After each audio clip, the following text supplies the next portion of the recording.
Hey, this is Cool Trains in Montreal, and I'm showing off another one of my smaller locomotives, small switcher type of locomotive.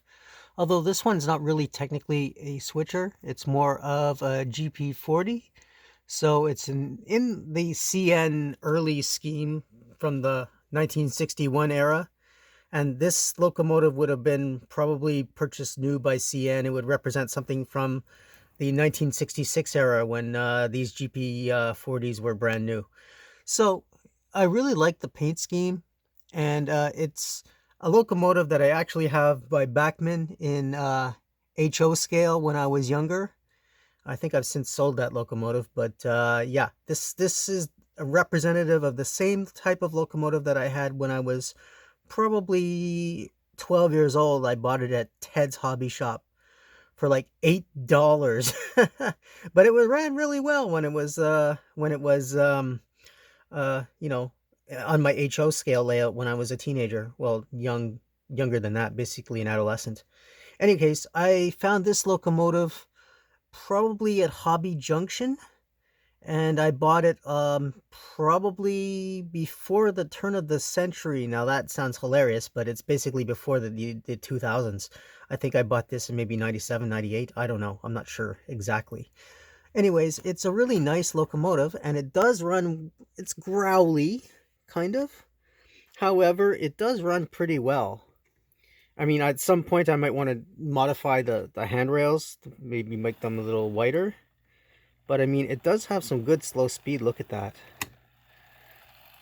So I can actually slow this down and make it crawl. And that's pretty good for an older model, you know? And it hasn't been serviced or anything like that. I haven't used it a whole lot, but I haven't also needed to service it or add some lubricant to it. And it's a really good model. Slow speed is pretty good. Now I have to kind of, use the controller to control the speed here because it might stall, kind of like the other one. But, it's a decent running model, actually. And here's what I was saying in another previous video, how a train with one car that has box cars that have open doors is interesting, because here that other CV box car has the doors molded in place as plastic, so they won't ever open. So if you can get one or two of the more pricey micro trains, models, they are a little bit more expensive, but if you get one or two, it'll make your train a little more interesting. So I just wanted to show this off.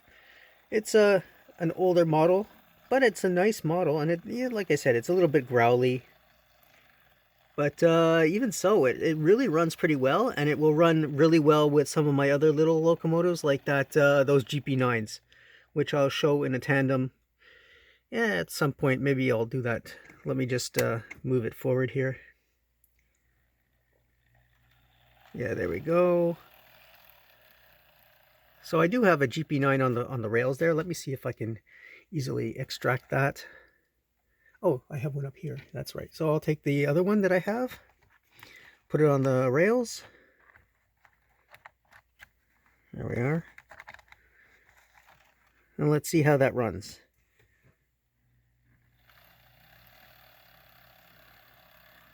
With these two locomotives together.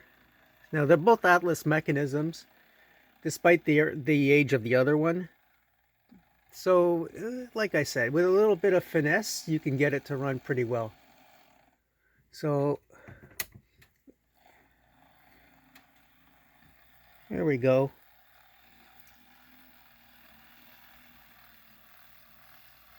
And they look really great together.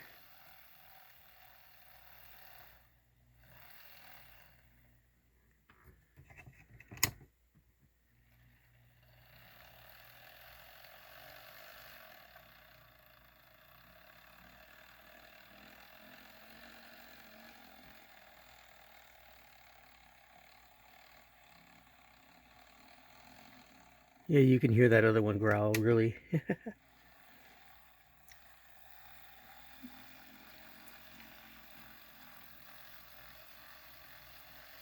But they do pretty good together, and they look really nice together.